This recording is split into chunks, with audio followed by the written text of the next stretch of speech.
بسم الله والابن والروح القدس إلهنا الواحد امين. سعيد اكون معاكم النهارده، وزي ما هم حاطين شويه علامه استفهام، اتمنى اكون بجاوب على واحده من الوحايد اللي موجودين قصاد العلامات دي.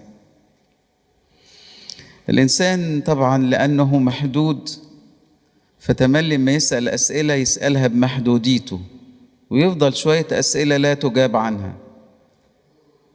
أنا النهاردة مش جاي عشان أجاوبك على كل الأسئلة، أنا فقط مشارك ليك في بعض الإجابات. جايز مش عاجباك شوية، لكنها الإجابات اللي عندي، على قدر ما أستطيع أو أفهم سأصل بيك إلى بعض الإجابات. وطبعا ما عنديش حاجة غير الكتاب المقدس وتعليم الكنيسة فقط، ما عنديش حاجة تاني. ربما الفلاسفة كتير منهم بيسأل لماذا، كتير قوي الفيلسوف يقول لك لماذا، ليه أنا هنا، ليه اتولدت. ربما لا توجد إجابة عند الفيلسوف، لكن عندنا إجابة بنعمة الله، عندنا إجابة ينفع إن احنا نجاوب عنها. خلينا أقرأ مع حضرتك جزء من سفر المزامير، مزمور 10. هاخد 2 لماذا. يقول في مزمور 10: لماذا يا رب، لماذا تقف بعيدا؟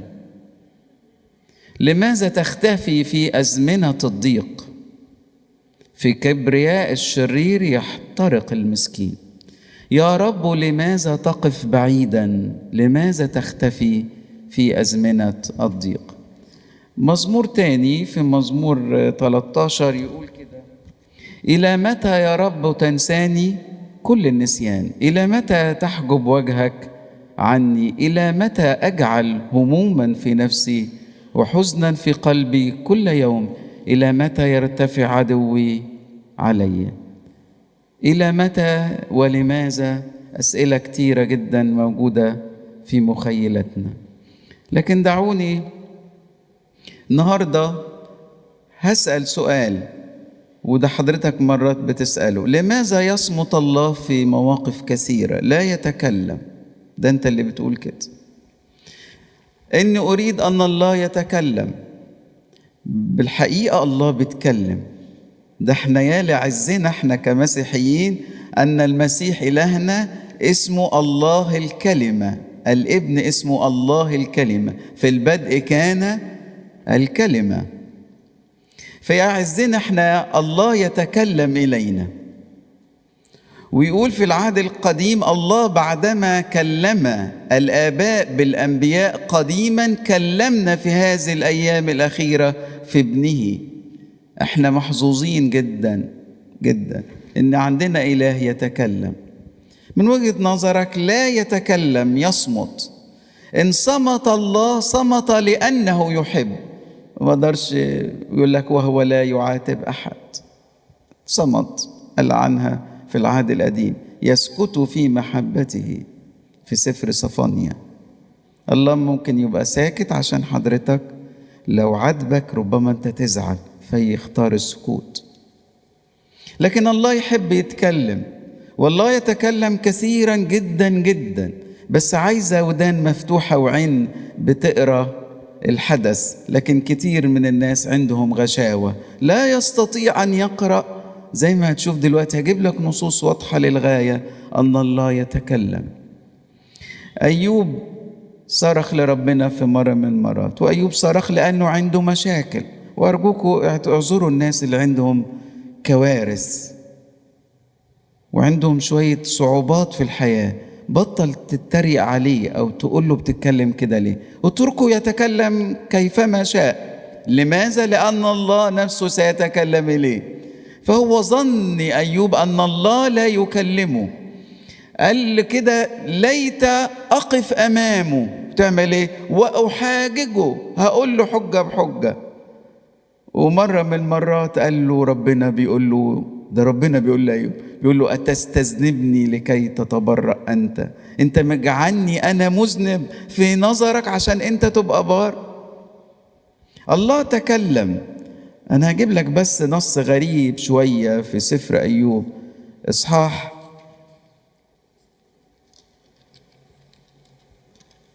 يقول كده في إصحاح 33 يقول ها إنك في هذا لم تصب.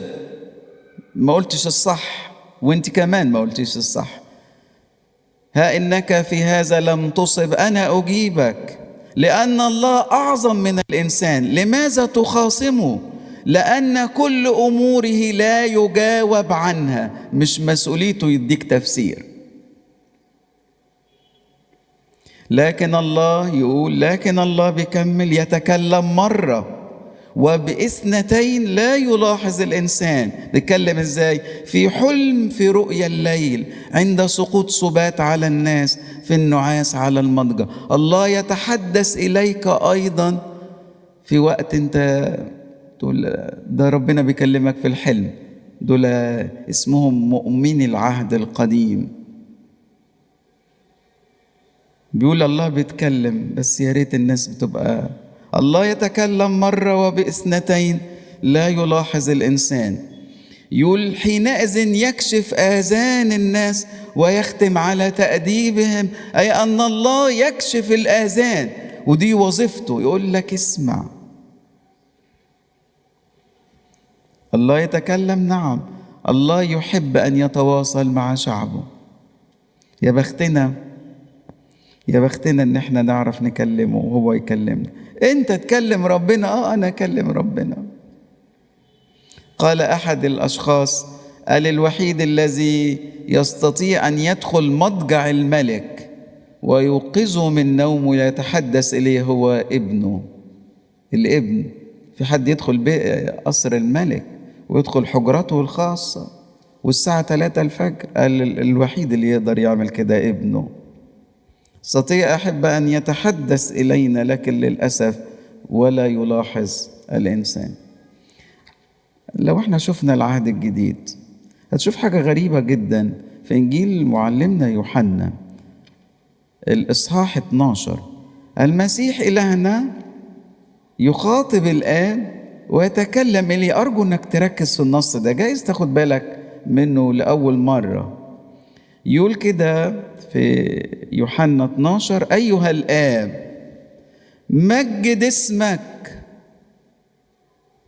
فجاء صوت من السماء: مجدت وأمجد أيضا. خلي بالك، المسيح سمع الصوت بوضوح شديد جدا، لكن للأسف يقول الكتاب فالجمع الذي كان واقفا، اللي زينا احنا، فالجمع الذي كان واقف وسمع قال قد حدث رعد. هذا صوت واضح بيقول مجدت وأمجد أيضا، لكن الناس سمعوا ايه؟ صوت ايه؟ رعد، صوت خبط ودوشة في السحاب. خلاص، حاجة عجيبة. أنا على فكرة مستغرب من الناس اللي كانوا حاضرين. يقول فالجمع الذي كان واقفا وسمع قال قد حدث رعد. وآخرون قالوا قد كلمه ملاك. احنا مش فاهمين الكلام. أجاب يسوع وقال ليس من أجل صار هذا الصوت، بل من أجلكم. يلي ترجمت الكلام أنه رعد، يلي ترجمت الكلام أنه ملاك كلمه، طب ما سألتوش ليه ورحت قلت له هو أنت سمعت إيه؟ حدش سأله السؤال ده.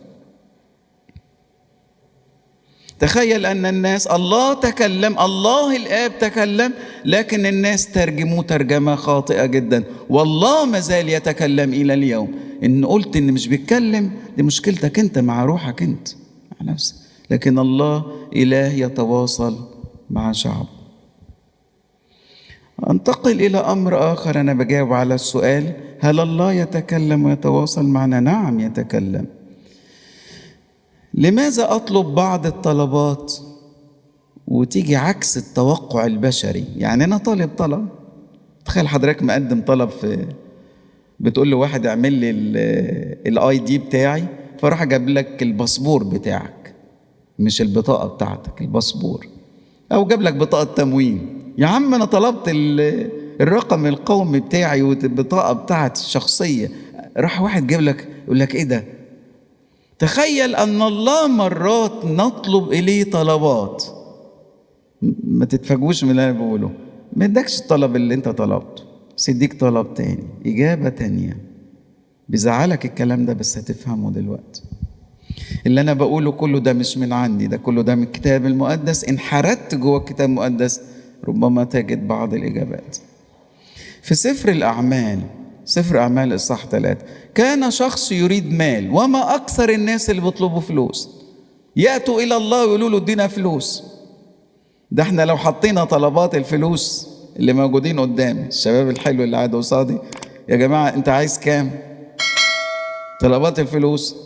طب طلبات تانية، طلبات الفلوس اللي تكسب. طب ربنا على فكرة واحد طلب فلوس ربنا ما ادهوش فلوس. أكيد دي صدمتنا. في سفر الأعمال صح 3 يقول: وصعد بطرس ويوحنا معا إلى الهيكل في ساعة الصلاة 9. يعني الساعة كام؟ الساعة كام كان الساعة 9 دي؟ 3 الظهر. وكان رجل أعرج من بطن أمه يحمل، يعني إيه؟ بيجيبوه من البيت 2 3 شايلينه لغاية الهيكل. طب ليه جايبينه عند الهيكل؟ قالوا كده واحد من المفسرين القدامى، قال: الهياكل والمعابد في كل الديانات ستجد ان الناس اللي بيشحتوا سيجدوا رزق كبير جدا، لان عواطف الناس لما بيجوا للمعابد تتحرك ناحية العطاء فيحبوا يدوا. يعني عايز واحد يكسب يجي فين؟ انتوا فاهمين طبعا. يعني اللي عايز يكسب يجي جنب. انا شفت المناظر دي بره مصر، بلاقي ناس جنب الكنايس حتى اللي بقت شبه متاحف، بلاقي ناس قاعدين وعايزين كاتبين دونيشن وانت ادفع. وبعدين انت ازاي انت دخلت تصلي ومش هتدي للراجل ده؟ فالراجل يشعر ان ده مكان رزقه. كانوا يضعونه كل يوم عند باب الهيكل الذي يقال له الجميل ليسأل صدقة من الذين يدخلون الهيكل. فهذا لما رأى بطرس ويوحنا مزمعين أن يدخلا الهيكل سأل ليأخذ صدقة. والتملي الواحد اللي بيستعطي بيروح مادد ايده لغاية وش اللي قدامه. فتفرس بطرس مع يوحنا وقال: انظر إلينا. فلاحظهما منتظرا أن يأخذ منهما شيئا. فقال بطرس اللي قال على فكرة عشان بطرس معهوش فلوس بصراحة. يوحنا من الأغنياء، تعرفين يوحنا كان عنده مركب وعنده ناس شغالين وبيعرف يدخل إلى رئيس الكهنة. أرجو ترجمة هذا أنه يستطيع أن يدخل إلى رئيس الكهنة في زمن حنان وقيافة اللي بتوع فلوس. كان يوحنا يستطيع أن يدخل إلى الناس دي. فقال بطرس: ليس لي فضة. ما يوحنا معاه فلوس، كان معيش فلوس. فقال: ليس لي فضة ولا ذهب، ولكن الذي لي فإياه أعطيك. باسم يسوع الناصري قم وامشي. فأمسكه بيده اليمنى وأقامه. ففي الحال تشددت رجلاه وكعباه فوثب ووقف وصار يمشي، ودخل معهما إلى الهيكل وهو يمشي ويطفر يعني بتنطط، يطفر ويسبح الله. طب ما رأيك بقى احنا كنا هنديله فلوس، هنديله كام دينار في ايديه ويروح؟ ايه رأيك في العطية دي؟ ساعات واحد يقول لك الحمد لله انا الناس النهارده استرزقت. طلب مالا اخذ حركة.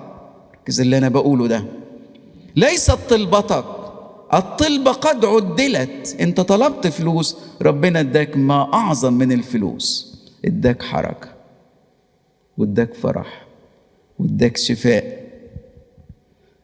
فساعات انا عندي توقع. ايه التوقع ده؟ ربنا يديني ده، ربنا ما اداكش ده، ما تزعلش من ده. هديكوا حد تاني، ده في العهد الجديد. في العهد القديم جاء شخص وبقي وحده، يقول له: بقي يعقوب وحده وإذ إنسان قد ظهر له وصاره حتى طلوع الفجر. طب قال له إيه؟ قال له: باركني، أنا عايزك تباركني. طلب يعقوب بركة. عارف إيه ربنا اداله إيه؟ ربنا اداله إيه؟ كسر. فضرب حق فخذه فأخذ يعقوب يخمع يعني يزك. يا ناس يهود، أنا طالب إيه؟ طالب إيه؟ بركة اداني. كاس، ايه ده؟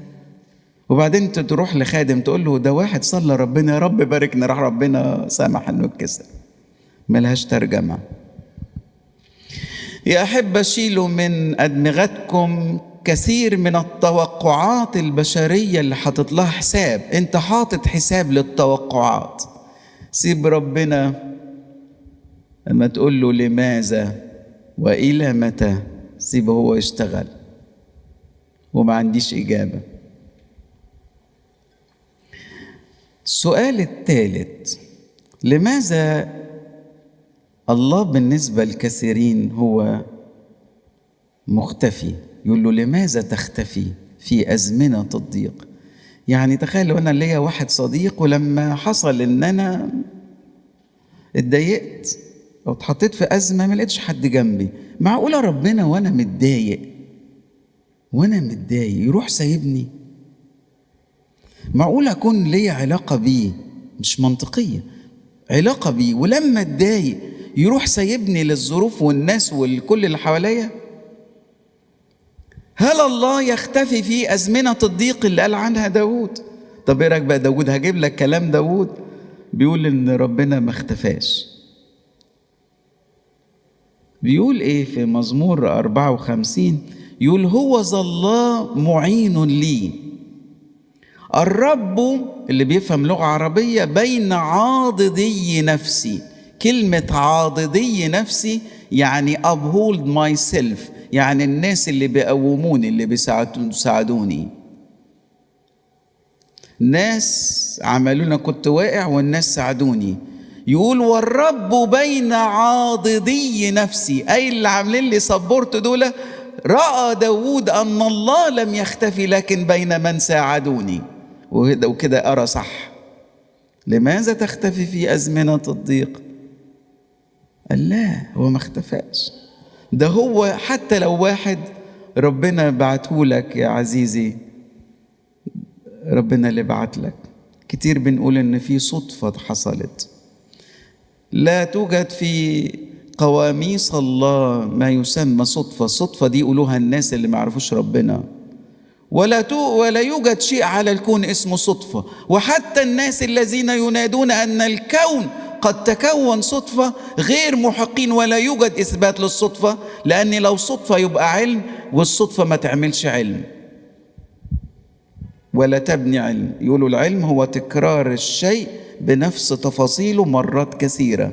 طب يا أخي الكون متكون صدفة، ما تروح لنا المريخ كده وتحط لنا شوية نهر وتحط شوية قرود وتطلعهم بني آدمين وتحطهم في المريخ. قال هم ما ينفعش.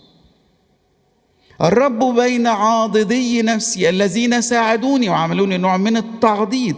أنا رأيت الرب بين الذين يساعدونني.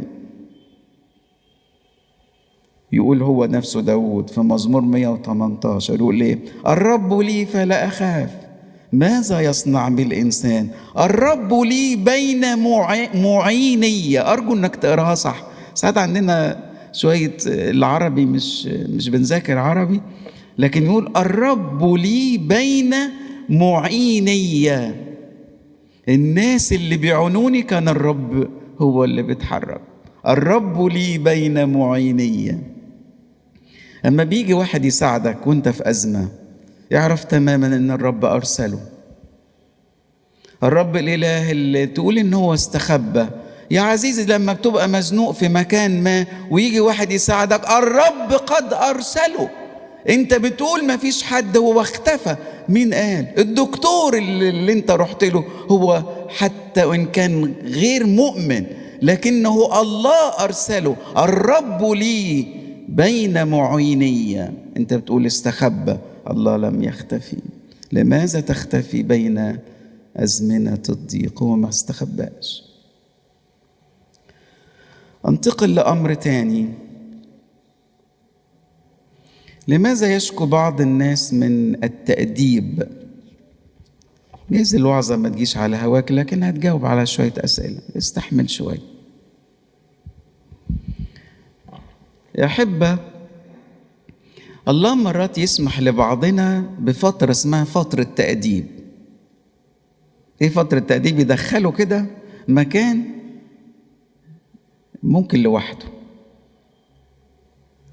معهوش حد، وممكن يتألم لوحده. وفترة دي الله يعلم عليها كده اسمها فترة تأديب. مين يعرف يقراها؟ كتير من الناس مش بيعرفوا يقروها، وبعدين يجوا يتذمروا ويقولوا ربنا عمل معانا حاجات وحشة جدا. لكن النهاردة أنا هتجول معاك برضو. أنا بفتح لك الكتاب المقدس مع حضراتكم عشان نفسي إنكم تجيدوا هذه الحرفة، حرفة التفتيش في الكتاب، لا فقط مستمع لكن مشارك. يقول في رسالة العبرانيين إصحاح مشهور جدا اسمه إصحاح التأديب، يقول كده، يقول لأن الذي يحبه الرب يؤدبه ويجلد. طبعا في الزمن اللي احنا فيه لو قلنا انه في ربنا بيجلد واحد يقول له بيجلد، ربنا بيجلد. صدقني بيجلد، بسألني انا. لأن الذي يحبه الرب يؤدبه ويجلد كل ابن يقبله. إن كنتم تحتملون التأديب يعاملكم الله كالبنين، فأي ابن لا يؤدبه أبوه؟ معقولة في ابن أبوه مش يعني سايبه كده براحته؟ لكن إن كنتم بلا تأديب قد صار الجميع شركاء فيه فأنتم نغول لا بنون. لو مش قابل التأديب أو بتهرب منه، ربنا بيقول لك أنت لست ابن شرعي. الابن الشرعي هو الذي يقبل التأديب. ثم قد كان لنا آباء أجسادنا مؤدبين، يعني أبويا يأدبني. وعلى فكرة لما بشوف ولد كويس قوي وبنت كويسة جدا بأشير من قريب ومن بعيد إنه في حد ورا الناس دي خلاها حلوين. يقول إذ قد كان لنا آباء أجسادنا مؤدبين وكنا نهابهم، أفلا نخضع بالأولى جدا لأبي الأرواح فنحيا؟ لأن أولئك على آبائنا أدبونا أياما قليلة حسب استحسانهم. طبعا يا ويلك لو وقعت في واحد مخه تعبان، أب يعني، وعمال يضرب في ابنه رايح جاي، قال لك لا ده حسب استحسانه، لكن مش ده المقصود بالتأديب. التأديب مش مقصود بيه إن واحد عمال يلطش في واحد. وأما هذا فلأجل المنفعة. بيقول لك ربنا ما بيجي يأدب عشان منفعتك لكي نشترك في قداسته. خلينا أشاركك وأقول لك إن التأديب، خدها مني نصيحة، اسمها رسالة حب. الله بعت لك رسالة حب، مسج بيقول لك أنا بحبك. إيه ده؟ وأنا بتأدب وتحت تأديب. انتوا مش عاجبكم الكلام طبعا عشان انتوا شباب. وانا بتأدب، ربنا بعت رسالة حب ليا في الحياة، بيقول لي انا بحبك. لان الذي يحبه الرب يعمل ايه؟ يؤدبه. ربنا بعت لك رسالة حب، انت استلمت رسالة رهيبة جدا. ليه؟ لانه التأديب هيخليك انت بركة. تخيل لما حد يشوفك كده يقول لك يا فلان ده انت بركة يا اخي. الواحد لما يشوفك ولا يشوفك بيحس انك انت بركة، لكن لا يدري ما وراء هذه الحياة يا أحبة. الله عندما يريد أن يعطينا بركة لازم يعلمنا ويقرص ودنا مرات ويقفل علينا محبس. كلمة محبس مش حنفية، المكان يتقفل عليك لوحدك. انتوا عارفين ان يوسف، مغرم انا بقصة يوسف، حياة يوسف في العهد القديم. يوسف بيحب اخواته جدا ومتعلق بيهم جدا، بس لما شافهم راح اداهم زي ما انتوا تقولوا كشباب وش خشب. يقول اول ما شافهم يقول وحياة فرعون انكم جواسيس، وشايفينه لابس لبس مصري وحاطط كحل في عينه واللبس اللي فيه عريان من فوق شوية بتاع جسمه، وده عظيم مصر. فبقول لهم انتوا جواسيس. ده بقول لاخواته مش عارفين. قالوا له احنا مش جواسيس، ده احنا اولاد راجل كويس طيب، احنا ناس طيبين. قال لهم 3 مرات أم أقل لكم أنكم جواسيس؟ يقول وجمعهم إلى حبس 3 أيام.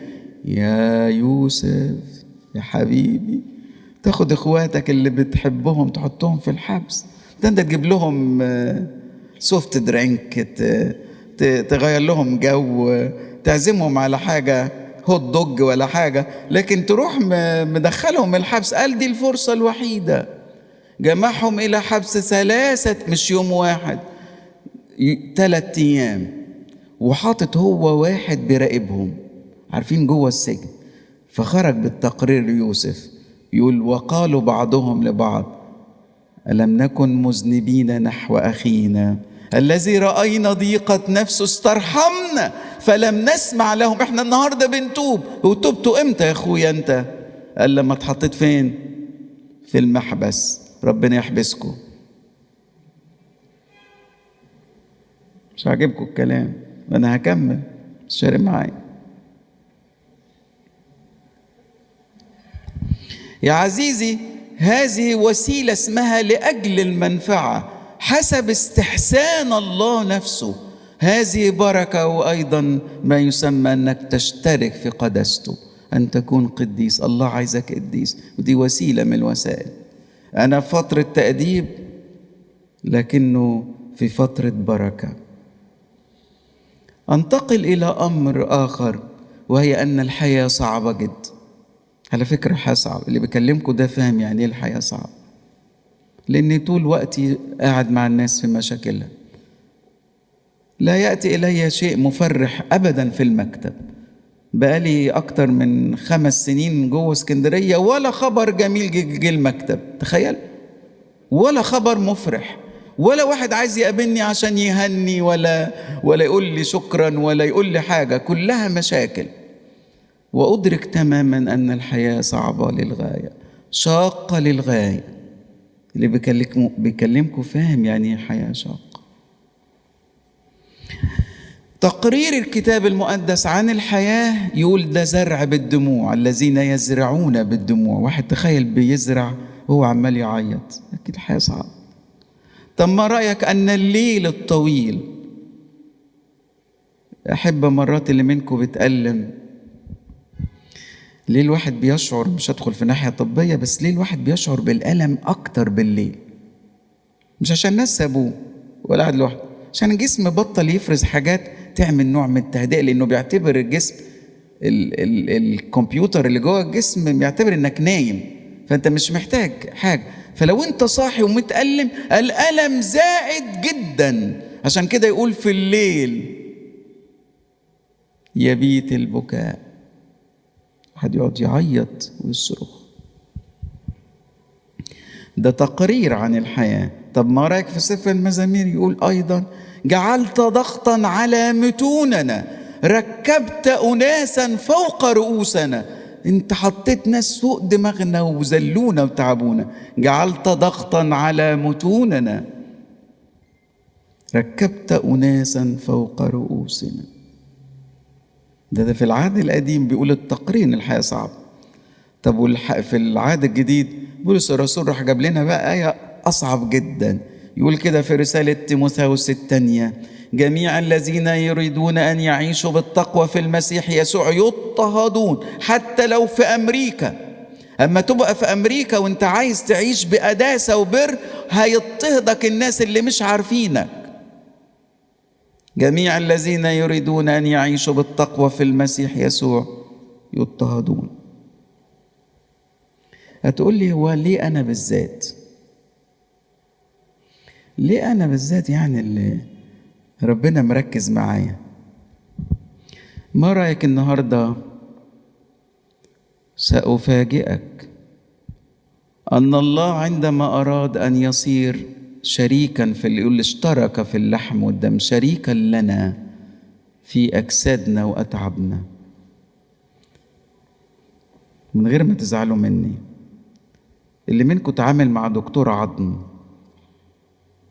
ما يزعلوش اللي سامعين واللي مشاهدوا دكاترة عظم. دكتور العظم لو ما تألمش من عظمه، أما بيجي يتعامل مع المريض ربما يتعامل بنوع من التهاون، يقول له ما تزعلش، أصلي مش عارف بعمل إيه، والراجل يا عيني والبنت تصرخ وهو مش هنا. إمتى الدكتور ده؟ لما يكون هو نفسه صار في الألم، أما تألم. أي دكتور شاطر، عارفين، الذي يعيش عيشتك بس. لكن الدكتور ممكن يبقى شاطر في العلم، لكن اللي بيحس بيك مين؟ الله عندما أراد أن يأتي إلينا يا أحبة أتى إلينا في شكل صعب جدا. أنا أقول حوالي 15 حاجة بس أقولها بسرعة، أنا أقول عناوين فقط. أن المسيح إلهنا عاش عيش صعبة. كنت بتحدث إلى الآباء الكهنة في كورس عن المسيح رئيس الكهنة، الأب الكاهن والمسيح إلهنا رئيس الكهنة الأعظم. يقول كده عنه في رسالة العبرانيين: فيما هو قد تألم مجربا يقدر أن يعين المجربين، يقدر يعين الناس. طب المسيح حصل له إيه؟ هتتفاجئ من اللي أنا هقوله لك دلوقتي، عشان ساعات إحنا كآباء يجي لنا ناس يقعد يشتكي، وانت قاعدة دلوقتي بتشتكي من حاجة عندك في بيتك، وانت كمان ربما هتتفاجئ ان المسيح إلهنا عندما أتى في الجسد هتتفاجئ مفاجأة كبيرة. أولا أنه ولد من عذراء. تقول لي وإيه المشكلة؟ ده احنا بنعظم ده. نعم، هي معجزة في المسيحية. احنا كمسيحيين نمجد العذراء أمنا القديسة الطاهرة ونطوبها ونقول لها طوبى لك. لكن لما كان هو في الجسد كانوا بعيروه بالعذراء. يقولوا عنه في إنجيل معلمنا مرقس: أليس هذا هو ابن مريم النجار؟ عارفين يعني ايه ابن مريم؟ احنا مش عارفين جاي ازاي. ومرة من المرات اليهود في حوار في إنجيل يوحنا يقولوا له لسنا من زنا، بيخاطبوا المسيح يقولوا لسنا من زنا، أليس هذا ألم؟ همرر الكلام عشان لو قعدت كل نقطة مش هنخلص. ولد في أحقر مكان. لما تقول لي أصل عيلتنا فقيرة، أنت غالبا اتولدت على السرير، في مستشفى في البيت اتولدت على السرير. ولد في عائلة فقيرة، كان العذراء أمنا ما حلتهاش حاجة، وخطيبها نجار، والنجار في زمن المسيح ما كانش وظيفة حلوة. يقعد أصلا أنا مش شغال شغلانة حلوة. تهددت حياة الطفل. صحيح الله الظاهر في الجسد، لكنه كإنسان عاش عيشة أصعب عيشة، ومن وجهة نظر الناس إنه هو ظلم. نعم، تهددت هذه الحياة. ما رأيك أن المسيح لما تلاقي ناس اتهجروا من مكان، المسيح هجر أيضا بسبب واحد اسمه هيرودس، سفاك دم وسفاح نفوس، لكن المسيح ارتضى انه يهجروه. خذ الصبي وامه واهرب الى مصر. صار سبب حزن عميق. ليه؟ لانه واحد زي يوسف الصديق اللي كان بيسموه حارس سر التجسد، عمال يروح من مكان يا عيني ويتقلب من مكان، وكأنه تشارك مع يعابيس اللي في العهد القديم. يقول ولدته أمه بحزن. مات يوسف الأب الشكلي وهو صبي. ما يجي واحد يقول لأبونا أصل أنا يتيم. عال أمه، واحد بيقول أنا بصرف على بيتنا. لم يكن له أين يسند رأسه. ما كانش المسيح الآن عنده شقة. قاومه رجال الدين. ما رأيك في تخيل المسيح اللي أنا ما عملش ولا غلط، لكن اللي وقف قصاده رجال الدين. اتهمه قرايبه بالجنون.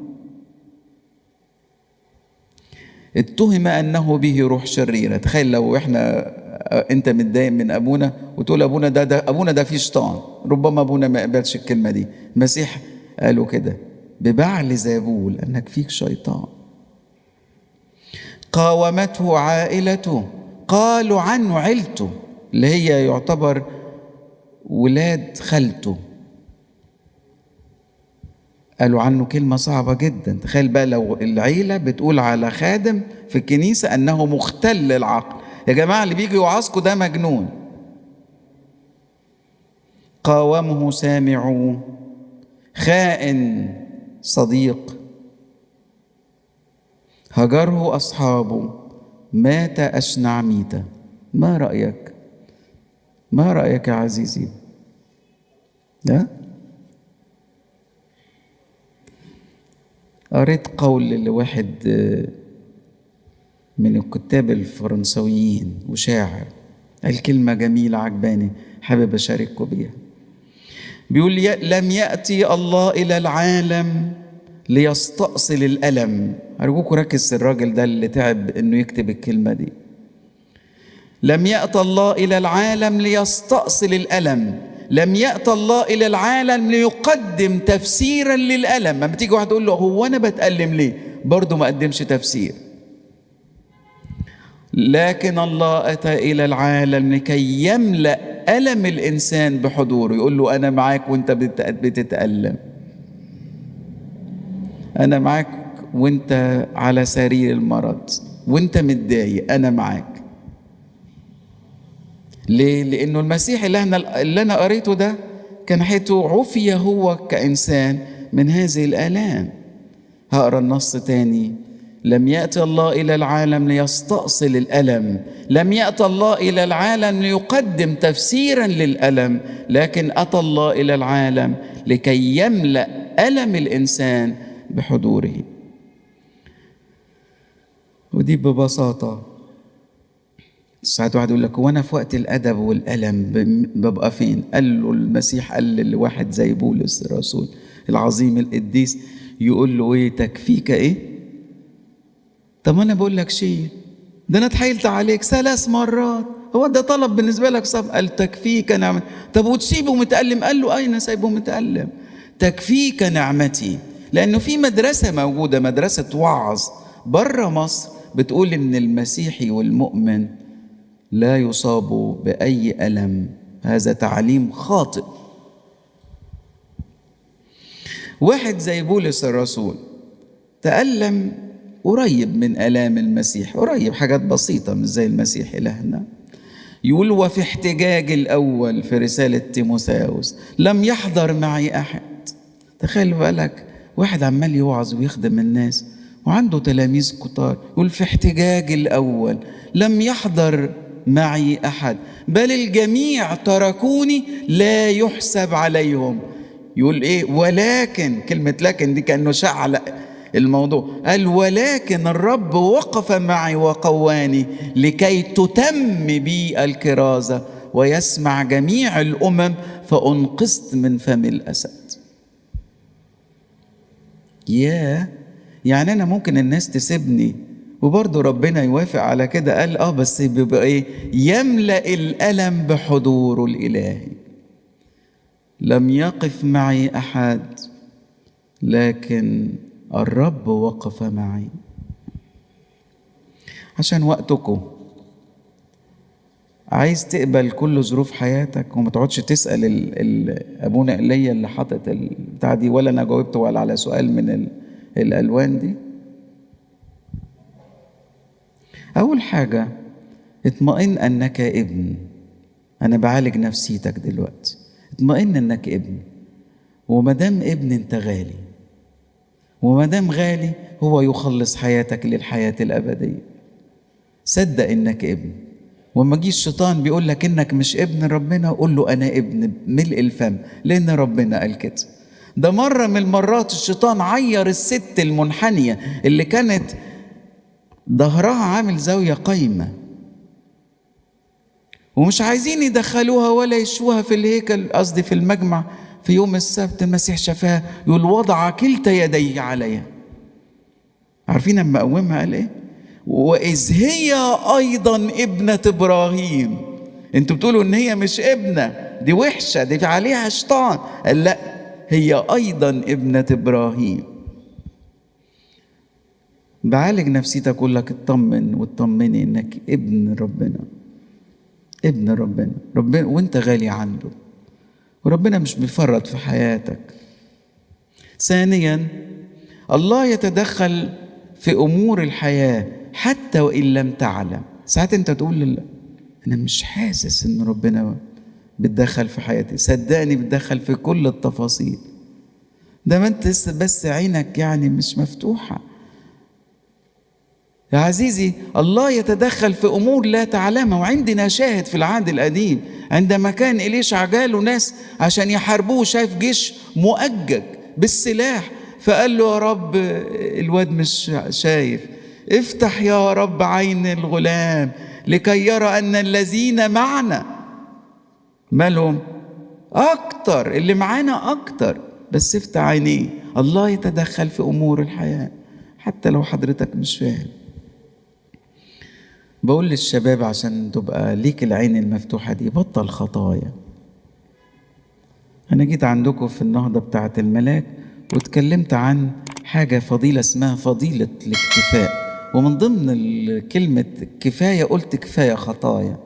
بطل غلط، لأن الغلط أصلا مش هيخليك متواصل مع إلهك، هيبقى هو الفاصل وانت اللي حطيته. الله شايفك. عارفين ولد لما يبقى قصير وابوه طويل، ركزوا في المثل ده، ولد قصير قوي خالص قزم وابوه كده 2 متر، فما بيعمل غلط يروح حاطط كرتونة بينه وبين باباه، يقول له يا بابا أنا مش شايفك، يقول له حبيبي أنا شايفك، لكن خطاياكم صارت فاصلة بينكم وبين إلهكم. مش الله اللي حط، ده الطفل اللي حط وقال أصل بابا مش شايفني. الله يتدخل في الأمور الحياة. بقول ثالث حاجة، بطل خطايا كي تستطيع أن تفهم. حاول تتأمل في حياتك السابقة وعدد المعجزات. الله عمل معاك جمايل كتيرة جدا جدا جدا، أنقذك من حاجات رهيبة جدا. كان حضرتك وحضرتك كنتم مشركين على الموت والله أنقذك، بس عايزة الذاكرة ترجع تاني. أما قال الكتاب المقدس لولا أن الرب أبقى لنا بقية لصرنا مثل سادوم وشابهنا عمورة. الله أبقى ليك بقية. الله يا أحب عمل معانا معجزات لا تحصى، بس يا ريت الواحد يفهم. على فكرة أنا لما باجي ساعات يعني مش بقول كلام سري ولا حاجة، قول يا رب بشكرك من أجل إنك مشيت معانا سكة صعبة جدا جدا، عملت حاجات بقول له مرات لا تعقل، عملت حاجات لا توصف، مش قادر يعني أعددها. يقول عنها كتاب زادت عن أن تعد. أخيرا يعني عشان الوقت، راقب ربنا. راقب ربنا، دي نصيحة ليك كشاب. يعني ايه تراقب ربنا؟ لما واحد منكم بيحب واحدة بيقول لها انت فين وما بتقولش. ده مرة ولد بيقول لي بقول لها صوري لبسك قبل ما تنزلي. ايه رأيك في الأخ ده؟ بلاش أحسن، صح؟ مراقبة. كلمت مين؟ ودلوقتي التكنولوجي بيجيب لك المستخبي ويدخلك تدخل تعمل هاكينج على تليفون الشخص، مراقبه جامد. بس المراقبة دي مراقبة غلسة. لكن لما تقعد تراقب ربنا، أنا هقرأ نص في سفر حبقوق يقول لنا كده عنه حاجة جميلة جدا جدا. يقول على مرصدي، حبقوق 2، على مرصدي أقف وعلى الحصن أنتصب وأراقب لأرى ماذا يقول للرب وماذا أجيب عن شكواي. فأجابني الرب وقال اكتب الرؤيا وانقشها على الألواح لكي يرقد قارئها، لأن الرؤيا بعد إلى الميعاد وفي النهاية تتكلم ولا تكذب. إن توانت فانتظرها لأنها ستأتي إتيانا ولا تتأخر. يعني إيه الكلام ده؟ بيقول أنا واقف على مرصدي، بسموها ماي ووتش، على الفنار بتاعي، وقاعد كده براقبه. عارفين اللي بيبقوا على البرج، قاعدين على البرج، أنا قاعد براقب ربنا. بتراقبه ليه؟ قال عشان هو منتظر منه أمر معين. وصدقوني لما تاخدوا الحرفة دي جميلة جدا. يا عزيزي مكتوب عن المسيح في سفر إشعيا: كما اندهش منك كثيرون. ستصاب بالاندهاش والإعجاب الشديد جدا جدا عندما تراقب الله. حل الموضوع ده ازاي؟ الموضوع ده كان أصعب مننا، حله ازاي؟ كما اندهش منك كثيرون. هوذا على مرصدي أقف لأراقب الرب. بتراقبه ليه؟ قال عشان أنا منتظر منه حاجة. يا ريت بعينيك بتراقبه تشوفه بتصرف ازاي. يا أحبة، دي وظيفة جميلة، حرفة رائعة إنك تشوف ربنا وتراقبه. أظن أنا لم أجيب على أي سؤال، لكن ملأتكم باليقين أن الرب واقف بحضوره معنا، ولربنا المجد في كنيسته. آمين.